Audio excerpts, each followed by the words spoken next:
let's have a look at some other ways that we can communicate with our reader.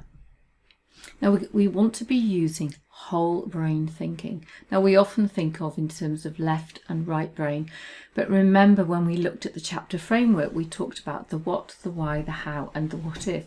Well, that's part of this whole brain thinking. And our readers, some people want the big picture. Some people like to really feel into something and create meaning. Some people are very logical and they want to know how and they want some steps. And some people want to know the what. So when we come back and we're editing our book, now you don't need to go through with a fine tooth comb, but just remember, have you included the what, the why, the how, and the what if? Just a quick scan through to make sure those things are covered off. And you know, when we're sitting in front of somebody, so you can see my picture, you can see my video, you can see my hands, I've got eye contact with you, you can see all my facial expressions, my body posture, my gestures, etc., etc. You obviously on a video you can't hear my breathing, but you might have a sense of how I'm breathing. You can't see my eyes because I've got glasses on, but if we were face to face, then you could see a little bit more about me, and you can hear my voice. And when we're face to face with somebody, we can use all of these tools to build rapport. So it's a little bit different when we're writing a book. So I like to use the VAK model that stands for visual, auditory and kinesthetic. And it helps us to understand, again, various learning styles. So when we look through our book, have we written it in a mostly visual way, and have we used kind of seeing and vision words? Have we used lots of auditory words or lots of kinesthetic, or have we kind of mixed all of those things up? Again, it's just another way to just check through our writing and make sure we appeal to everybody's senses and all of their senses. So the format that we talked about, the what, the why, the what, the how, and the what if. So, you know, we've talked about this many, many times. So my invitation is just to go through and just check that you have covered those bits off.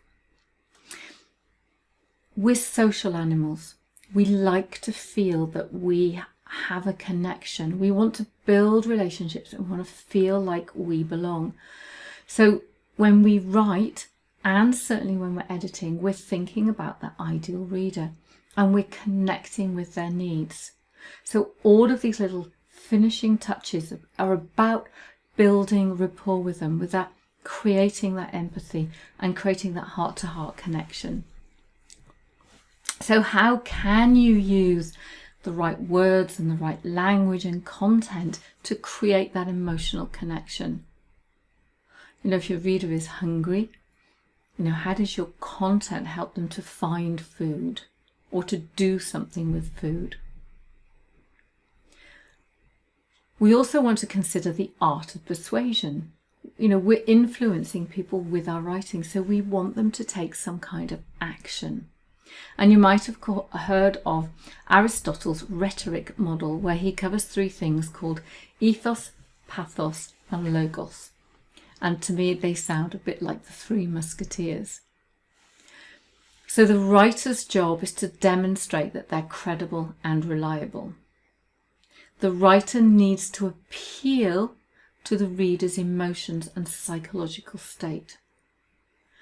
And you need to appeal to the reader's ability to reason and apply logic and make sense of what you're writing. And you do that through facts, research, maybe some science, case studies, stories, testimonials and anecdotes.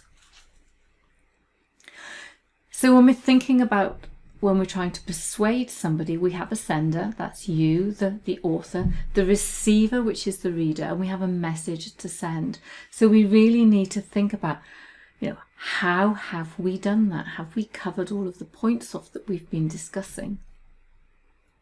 When you think of somebody like Cialdini and in his book, The Art of Influence, you know, how does your book help your reader? Is there a win-win going on there? Can we ask our reader to commit to something? So if we get them connected emotionally, we get them committed to reading the book, they are more likely to follow our advice. Social proof. How are you backing up what you are saying? Is there statistics, facts, case studies? Are you referencing another author, a piece of research? What? He also talks about authority. So readers are more likely to be influenced by the opinions of other people who they think are thought leaders. So that might be you, someone in your case study, a piece of research, etc. And one of his other pieces of influence is about scarcity. So they might lose that opportunity if something is going to disappear. So again, you're thinking about the way that you write something that says, it's really important that you do that, because if you don't, X, Y, Z might happen. And, obviously don't want to write it in a terrifying way, but write it in a way that the reader feels that, it's a good idea to take some action. Otherwise, an opportunity might disappear. And that might be that you are inviting them to sign up for something during the marketing and sales process, or something within your book that has a limited life in terms of some kind of special offer. The other thing to think about is chunking. And we chunk information up, down, and laterally. So when the reader is reading, they are doing the same thing. They're going up to find, and down to find, and across to find. So when things are chunked up, things are much more vague and big picture. So typically when we start a chapter, we kind of make it big picture, and then we go into detail. So that's the chunking down bit. And the chunking laterally is where we're finding things like we're putting in metaphors and analogies and stuff like that. We're just, without getting too bogged down in all of this, we're just trying to make it easier for the reader to read our work. In particular, I like a lot of big picture. If someone writes masses and masses of detail, I don't like it. But what I like to see is I like the big picture, I like some detail, and then I like to chunk it up or down or across so that I can make sense of it. So there needs to be a really nice balance. So, when we're chunking up, we are distracting the conscious mind, and we're speaking directly to our reader's unconscious mind. So in the unconscious mind, we know that that's where all the answers are. And you can use phrases like, I know you are thinking, imagine this, people can change. If you're reading this, then you can learn many things. So you're kind of embedding some information there to say to them, actually, you know this stuff. And then when we're chunking down, we're getting into that kind of nitty gritty, the who, the what, the where, the when, and all those questions. And that's probably your readers who like a lot more detail. They like a lot more step by step. So we're just checking that we've done that to best effect. And when we break things down into smaller chunks, we're making our writing much more readable, and then it's easier for the reader to digest. So I've talked about general and detail. So some people like the big picture, and some people get really bored with too much detail.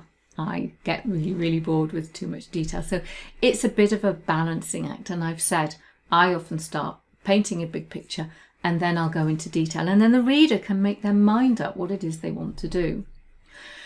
So metaphors are also the language of the unconscious mind, and we use them to paint a picture, and we paint the picture so the reader can make connections through those pictures and the words.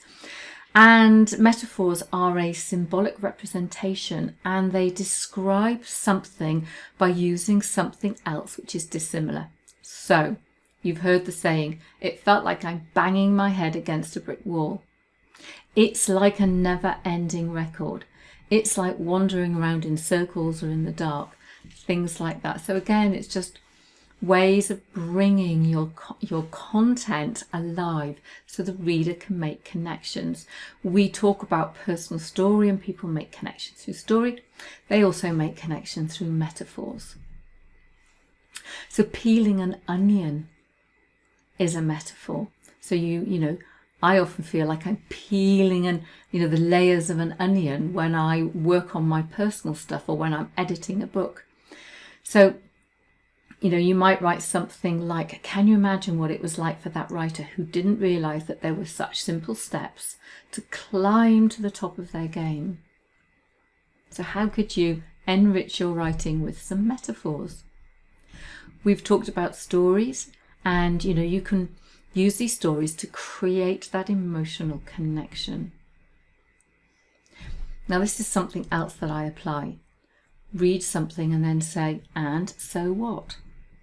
It's about sticking to the point, because sometimes, we write these beautiful pieces and they've wandered off the point. And I say this with a smile on my face because it's what I do. So we want to stick to the point and we want to apply the so what factor. If you've got your chapter plan in front of you and you've got the questions you're answering and the key messages and stuff like that, you can actually then go, did I answer the questions? Have I got the key messages across? Have I done the so what?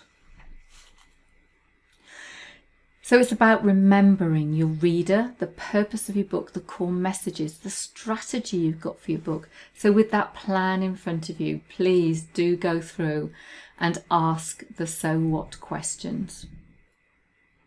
So consider each of these aspects of communication. Do not get bogged down in it. Just give your writing a bit more of a light touch. So read through it, have a think, how can I enrich my writing so I create rapport with my reader? Take time to reflect and time to refine.